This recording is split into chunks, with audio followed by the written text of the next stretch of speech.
Noong Hulyo 26, 2023 ang Norwegian na umaakyat ng bundok na si Kristen Harila ay nakatayo ilang libong talampakan sa ibaba ng tuktok ng K2 at siya ay malapit ng gumawa ng kasaysayan.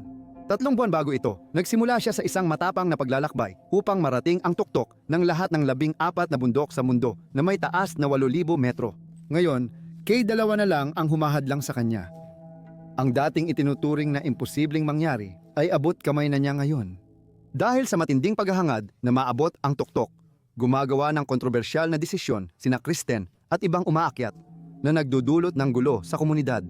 Ito ang madilim na katotohanan sa likod ng pagkahumaling sa pagsakop sa tinatawag na 14 na tuktok at ang bakas ng mga bangkay at kontrobersyang iniwan nito. Maligayang pagdating sa extreme. Noong hapon ng Hulyo 26, 2023, sinimulan ni Kristen Harila, isang kilalang Norwegian climber at ng Nepali niyang gabay na si Tajin Lama Sherpa ang pagsugod sa tuktok ng K2. Hindi ito karaniwang pagsubok makarating sa tuktok. Sa halip, ito ang wakas ng mga buwang matinding pagsusumikap sa pag-abot ng layuning pinapangarap lang ng karamihan.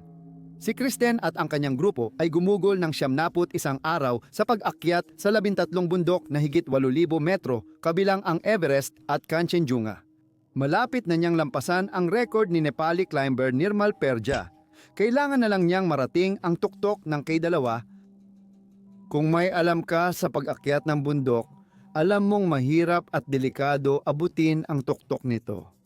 Hindi ito tinawag na Savage Mountain nang walang dahilan. Pagod na pagod mula sa tuloy-tuloy na pag-akyat araw at gabi, libong talampakan na lang ang natitira sa paglalakbay na ito. Kung mahahanap lang ni Kristen ang lakas para magpatuloy, hindi lang niya matatalo ang dating record, kundi tuluyan na ring mapapawi ang anumang maling akala tungkol sa kakayahan ng mga babaeng umaakyat. Nag-uumapaw ang emosyon at mas mataas pa ang adrenaline. Ito na ang huling pagtulak niya patungo sa tagumpay. Para sa marami, ang pag-akyat sa tuktok ng K2 o Everest ay napakahirap. Maisip mo bang subukang akyatin ang 2 bundok na yon sunod-sunod? Paano naman kung 14 na bundok sa isang season?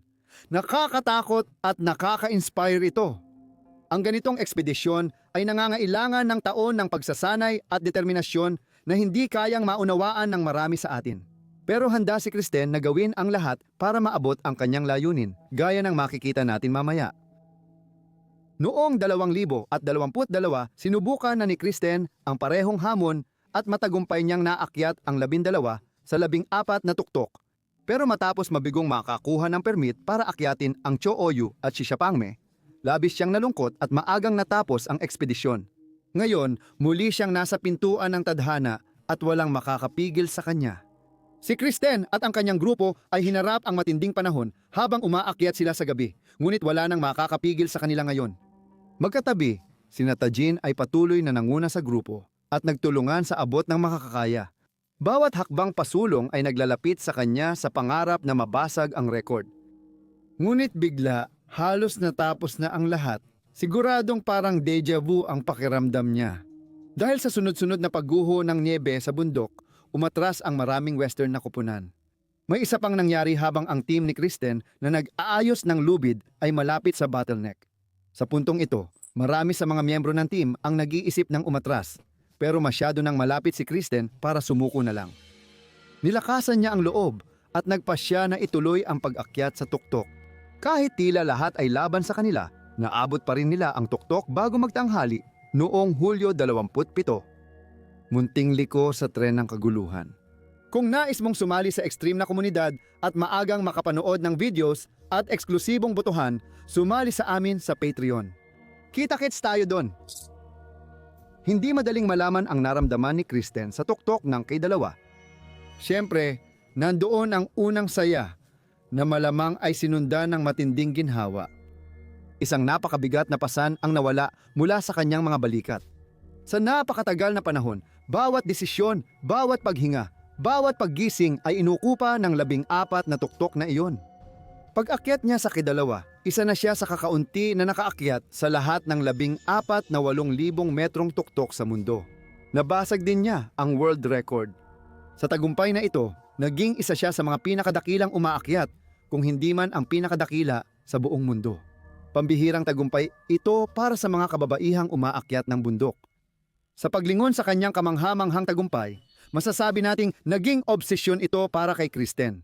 Wala nang ibang bagay na mas gusto niya sa buong mundo. Hindi siya mapipigilan sa layuning ito kahit takot sa kamatayan. Diretsong inamin ito ng Norwegian na umaakyat ng bundok sa panayam at binigyang diin kung gaano karami ang hindi na nakakabalik mula sa isang ekspedisyon. Sabi niya, sa karamihan ng tuktok, may patay na tao. Kung mangyari man sa akin yon, mamamatay akong masaya. Mahirap isipin kung ano ang nagtutulak sa mga taong tulad ni Kristen para subukan ang mga delikadong ekspedisyon na ganito. Hindi ito tulad ng pagsali sa maraton sa lungsod o paglalakad sa gubat ng lokal na parke. Ito ay sunod-sunod na pag-akyat sa pinakamataas at pinakamapanganib na bundok sa mundo. Araw-araw mong isinusuong ang buhay mo sa loob ng ilang buwan. Para sa karaniwang tao, ang pag-iisip ng palagiang panganib ay sapat na para tayo'y sumuko at bumalik sa kaligtasan ng ating tahanan. Pero sa mga tulad ni Kristen, sila ang nangingibabaw dito. Nang tanungin siya kung ano ang nagtulak sa kanya, sinabi niyang, mahalaga ito, hindi lang para sa akin, kundi para sa tunay na pagbabago sa pagkakaiba ng kasarian, lalo na sa sport na ito. Handa siyang isugal ang buhay para patunayan na walang kinalaman ang kasarian sa propesyonal na pag-akyat at hindi dapat nililimitahan ang mga babaeng umaakyat ng bundok. Naging obsesyon ni Kristen na maabot ang mga tuktok na 8,000 metro sa mundo. Pero hindi siya nag-iisa sa bagay na ito. Matapos ang matagumpay niyang ekspedisyon, sumali siya sa listahan ng humigit kumulang 50 katao. Depende kung sino ang tatanungin mo, na lahat ay nakaakyat sa 14 na tuktok. Sa paglipas ng mga taon, maraming tao ang nagtangkang gawin ang nagawa ni Kristen. Pero, gaya ng alam mo, ang pagsubok umakyat ng bundok ay maaaring sobrang delikado. Kailangang maingat kalkulahin ang bawat hakbang at planuhin ang bawat araw hanggang sa detalye. Ang mga umaakyat sa 14 na tuktok ay alam na lumalala ang panganib at may ilan nang di nakakauwi. Sa pagdaan ng mga taon, marami ng propesyonal na umaakyat ang namatay sa pagtangkang tuparin ang pangarap na ito na nag-iwan ng nakakatakot na kwento ng kanilang huling sandali. Pero ang kwento ni Kristen ay hindi kasing simple ng tagumpay. Sa pagtatapos ng pag-akyat na ito, haharap siya sa mga paratang na mag-iiwan ng anino sa kanyang pangalan. Pero naranasan mo na bang may gustuhin ng sobra na iyon na lang ang laman ng isip mo? Lahat ng iniisip mo ay nakatuon sa layunin na tingin mo ay kaya mong makuha, nagiging obsesyon na sumasakop sa buhay mo. Ginugugol mo ang oras sa pag-iisip na balang araw makakamit mo rin ito. Sa huli, handa kang gawin ang lahat para makamit ito. Kung ganoon, hindi ka nalalayo kay Wanda Rutkiewicz. Noong early 1,900, nangarap si Wanda maging unang babaeng makaakyat sa 14 na tuktok. Dahil dito, inorganisa niya ang Caravan to Dreams noong 1972. Naakyat na niya ang ilang 8,000 metrong tuktok gaya ng Everest, K2 at Annapurna Isa kaya noong Mayo. 1972, nasa Kanchenjunga siya, umaasang matapos ang ika-9 na bundok sa listahan. Si Wanda ay naisubukan ang hangganan ng kakayahan ng tao at itaguyod ang kababaihan sa mundo ng mataas na bundok na madalas pinangungunahan ng mga lalaki. Pinalakas siya ng pagiging independent at kompetitibo, bunga ng mga personal na trahedya tulad ng pagkamatay ng kapatid noong bata siya at pagpatay sa kanyang ama. Katulad ni Kristen, handa ring ibigay ni Wanda ang lahat.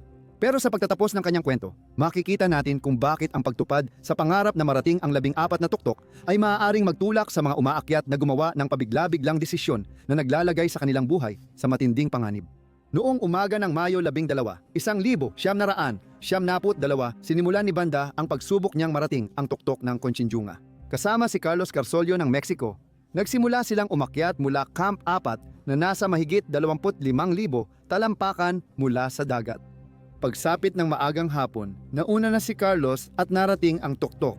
Umakyat muna si Carlos, naiwan si Wanda, at bago niya maabot ang tuktok, nalagay siya sa panganib. Kaunti na lang ang supply niya at sobrang pagod na siya. Nang lumitaw ang senyales ng dehydration, naramdaman na ni Wanda ang epekto ng mataas na altitude. Sa halip na sumuko at bumalik, nagpahinga muna si Wanda sa isang kuweba ng niyebe sa taas na 27,000 talampakan. Ito ay naging isang napakalaking pagkakamali. Kung ikaw si Vanda, sa tingin mo, ano ang mararamdaman mo sa sandaling ito? Sa tingin mo ba madidismaya ka habang lumiit ang tsansa mong marating ang tuktok bawat segundo? Yayakapin mo ba ang sarili at magtatago sa sulok para magpainit?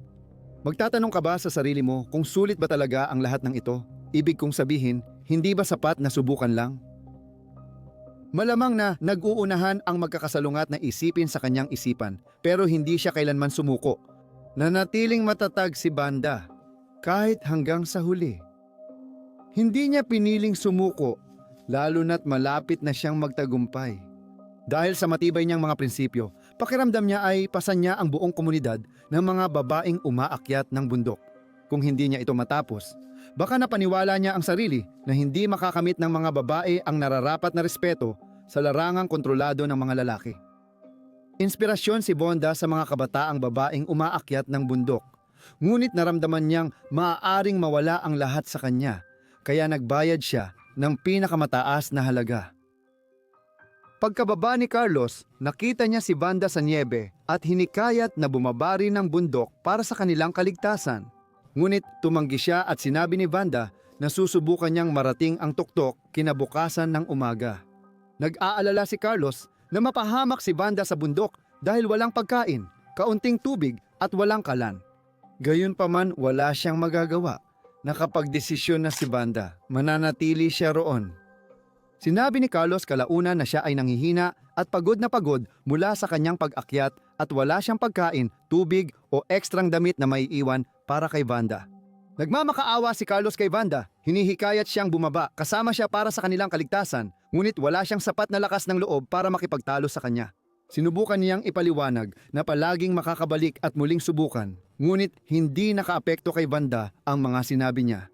Kaya wala siyang nagawa kundi iwan itong mag-isa sa bundok. Ito ang huling beses na nakita siyang buhay. Sa palagay mo, tama ba ang desisyon ni Carlos? Dapat ba siyang nagtagal pa para subukang kumbinsihin si Vanda na bumalik?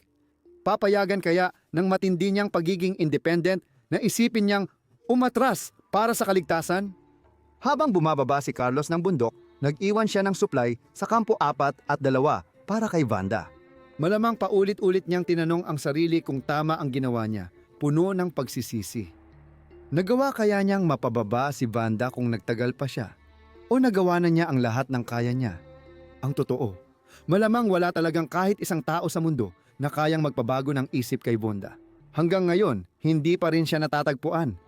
Naging matapang kaya siya at narating ang tuktok? O inabutan kaya siya ng isang malakas na snowstorm na tumabon sa bundok matapos ang huling pagkikita nila ni Carlos? Walang nakakaalam talaga. Alam natin na isa siya sa maraming biktima ng trahedya sa pagsubok sakupin ang 14 na tuktok. Ang pag-akyat sa 14 na tuktok ay isa sa pinakamapanganib na gawain sa mundo. May kakaibang hamon ang bawat bundok at walang magkaparehong pag-akyat. Gayunpaman, sapat na ang mga panganib gaya ng pagguho ng niyebe, sakit sa mataas na lugar at malalakas na bagyo upang magtanong ang iba kung bakit sinusubukan pa ito ng mga umaakyat. Sulit ba talagang isugal ang buhay mo para lang marating ang tuktok ng dos o higit pang bundok? Ano ang nagtutulak sa kanila para isugal lahat at gawin iyon? Alam natin na sina Kristen at Vanda ay nais tulungan ang mga kababaihan makuha ang nararapat na respeto sa palakasan. Gayunpaman, para sa 12-dosenang iba pa na nagtangkang gawin ang ganitong kapanapanabik na ekspedisyon, ito ay tungkol lahat sa pamana. Sa mundo ng pag-akyat ng bundok, walang mas mataas na gantimpala kaysa sa pagsakop sa lahat ng 8,000 metrong tuktok para itong Super Bowl ng mga alpinista. Para sa mas malawak na komunidad ng mga umaakyat ng bundok, ito ay madaling ituring na pinakamahirap na hamon na maaaring harapin ng sinumang umaakyat at kumakatawan sa sukdulang pagsubok ng kakayahan, tibay at lakas ng loob. Iba-iba ang motibasyon sa likod ng hamon. May ilan na may personal na dahilan at ang iba ay naghahabol ng record.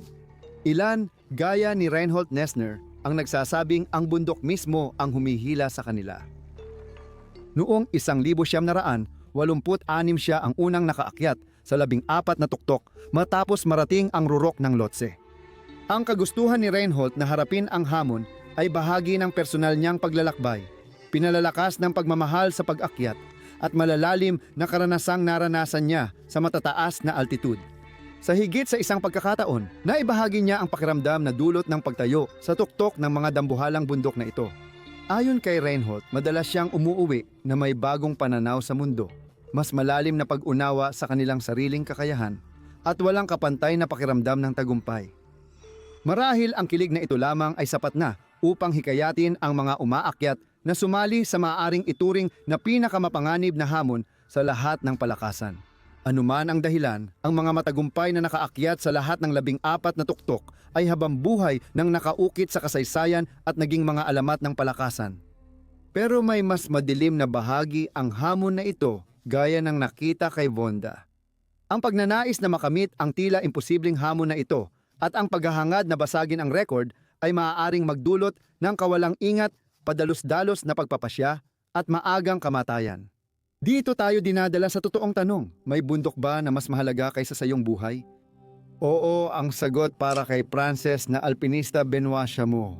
Pero tulad ni Vanda, dinala rin ng hilig ni Benoit sa pag-akyat ng pinakamataas na bundok sa mundo sa matinding panganib. Nagsimula ang kwento ni Benoit noong Oktubre 5, 1975 nang malapit na siyang kilalanin bilang alamat sa pag-akyat ng bundok. Ang Kanchenjunga, ikatlong pinakamataas na bundok sa mundo, na lang ang hadlang sa kanya para marating ang tuktok ng lahat ng 14 na bundok. Kasama niya sa kanyang ekspedisyon ang isang film crew na sumama upang idokumento ang inaasahang makasaysayang kaganapan. Ngunit walang nakakaalam na sa mismong araw ng pag-akyat, may masamang mangyayari na magpapalala ng sitwasyon. Maagang umaga, sina Benoit, Pierre Royer at ang kanilang mga Sherpa ay umalis mula sa mataas na kampo. Ngayon, ilang libong talampakan na lang mula sa layunin, handa na siyang isugal ang lahat. Ngunit biglang dumating ang trahedya. Isa sa mga Sherpa ni Benoit, si Riku, ay panandali ang umupo pero nawalan ng balanse. Bago pa man may makapagsalita, nahulog siya sa bundok at hindi na siya nabuhay. Nakakatakot ang mga sumunod na sandali para kina Benoit at Pierre. Habang bumalot ang matinding kaba sa kanilang sikmura, kinailangan nilang tanggapin ang nangyari. Katatapos lang nilang makita na ang lalaking ilang linggo nilang nakasama ay biglang nawala, bumagsak sa bundok at namatay.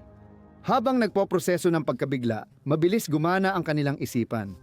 Mabilis nilang naalala na nasa tuktok sila ng isa sa pinakamataas na bundok sa mundo at kung hindi sila mag-iingat, maaaring mangyari rin iyon sa kanila.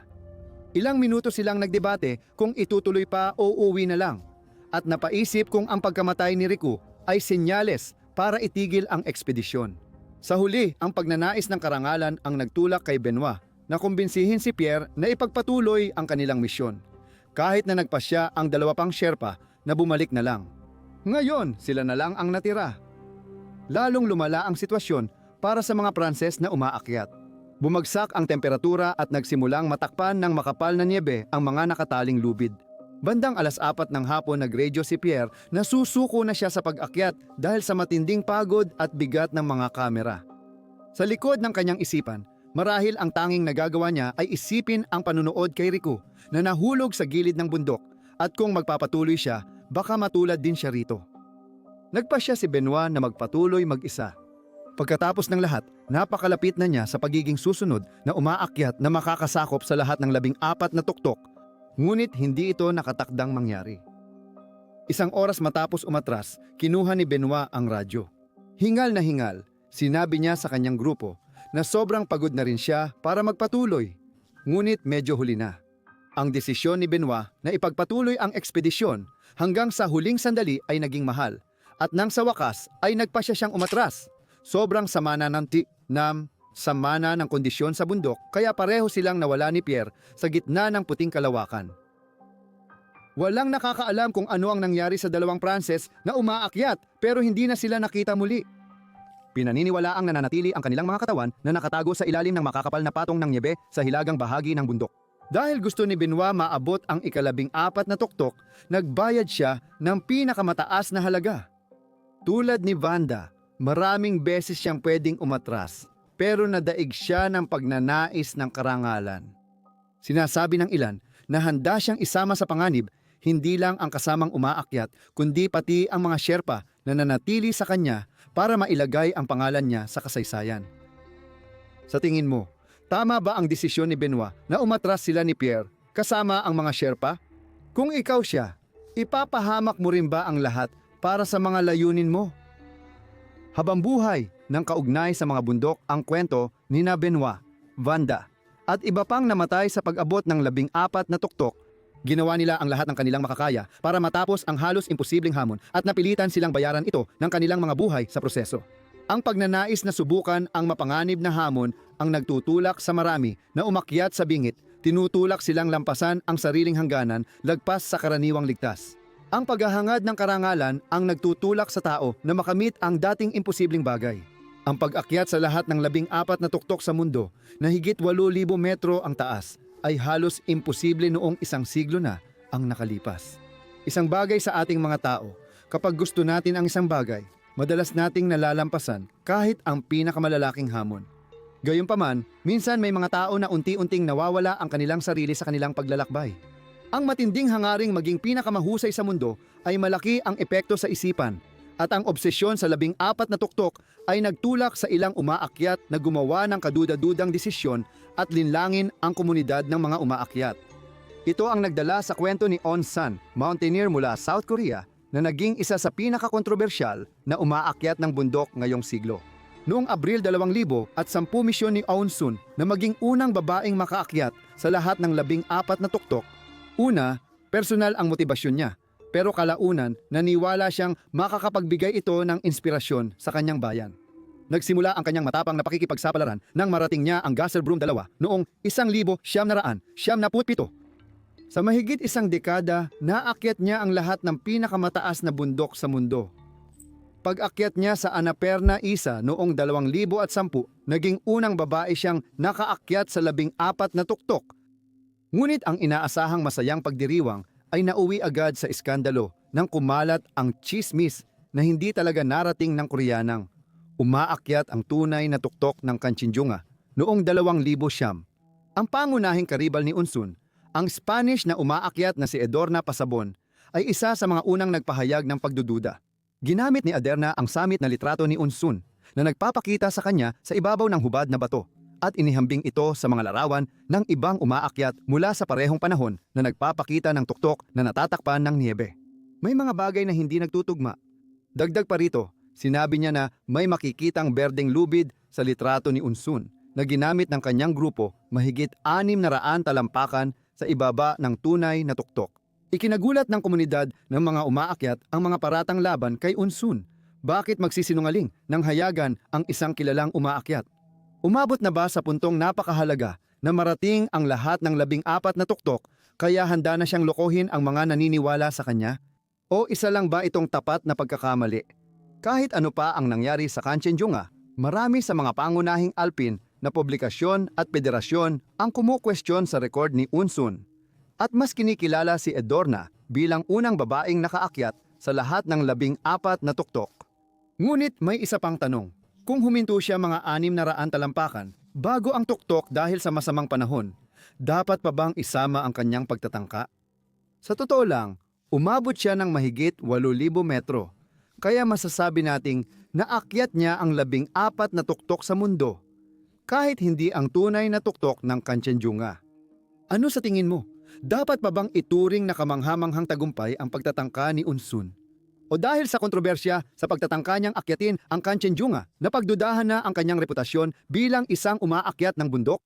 Sabihin ang iyong opinyon. Kahit may kontrobersya kay Unsun, mas malaki ang naging gulat ng iulat ni Eberhard Jorgalski, isang tagapagsalaysay ng mga umaakyat ng bundok noong Hulyo 2000 at 22 na 3 tao lang talaga ang nakaakyat sa lahat ng 14 na tuktok. Mahigit isang dekada nang sinusuri ni Eberhard at ng grupo niya sa 8libongers.com ang mga litrato ng mga umaakyat sa tuktok ng 8,000 metrong bundok. 3 lang talaga ang totoong nakatayo sa geolohikal na tuktok ng lahat ng 14 na bundok. Sila ay sina Ed Wisters, Becca Gustafsson at Nirmal Perja.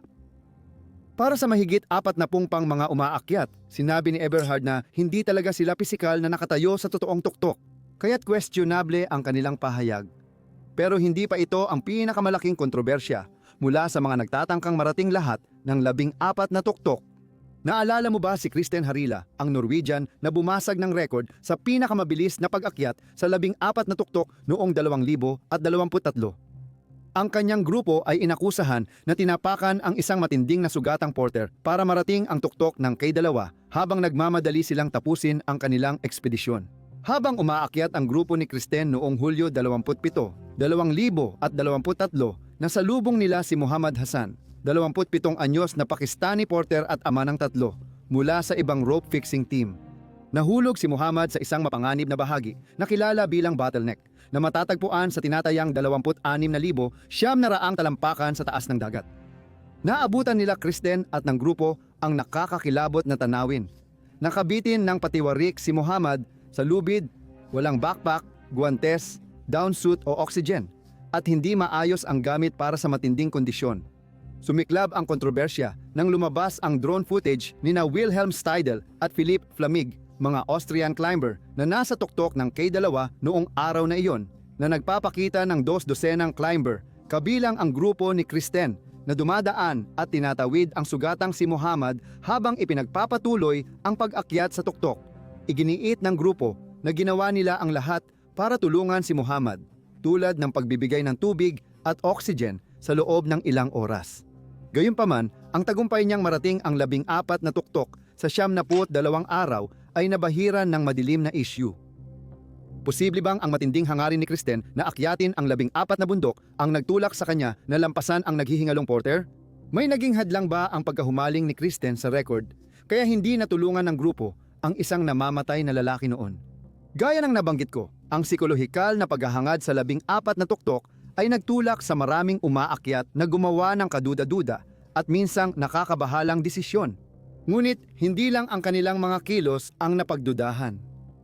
Ang pagkahumaling sa pag-abot ng tuktok ng sunod-sunod ay nagbago ng hamon na ito bilang isang makabagong komersyal na listahan ng mga dapat gawin at nagsisimula na itong seryosong makaapekto sa mga bundok.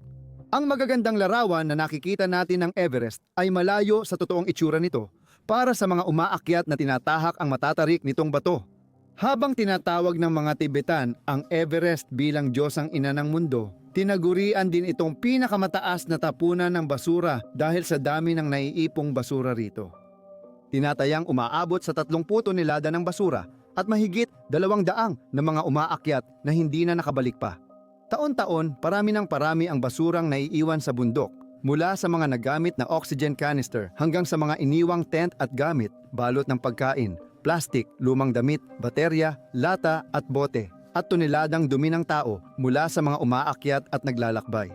Tinanggal ng hukbong Nepalese ang 35 toneladang basura mula Everest, Lhotse at Bonrutsa noong 2023. Patuloy dumarami ang basura at dumi ng tao sa bundok na lalong nagpaparumi sa glacier at pinagkukunan ng tubig bawat season. Sa totoo lang, unti-unting pinapatay ng komersyalisasyon ng pag-akyat ang mga bundok. May nagsasabi na ang pagsakop sa mga bundok at pagtatapos ng hamon gaya ng 14 na tuktok ay naging makasarili na ang esport. Mas iniintindi ng mga umaakyat ang kanilang personal na tagumpay at kaunti lang ang pagpapahalaga sa mismong bundok. Kung babalikan ang bidyong ito, nakakagulat kung gaano kalayo ang kayang gawin ng mga umaakyat para lang sa karangalan. Marami ang handang isugal ang buhay para marating ang tuktok ng 14 na bundok, habang ang iba ay ginagamit pa ang buhay ng Sherpa, porter at kaibigan para lang mapasama sa kasaysayan. Sa kasamaang palad, ang obsesyong ito ay nagdudulot ng pinsala sa bundok at para sa iba na wala na ang saya sa pag-akyat.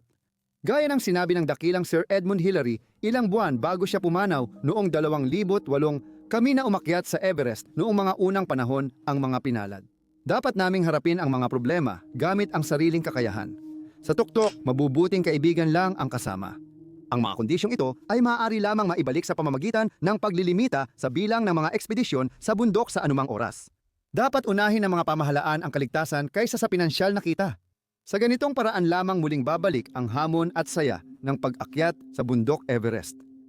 Salamat sa panunood at magkikita tayo sa susunod. Manatiling matapang at mamuhay ng may tapang.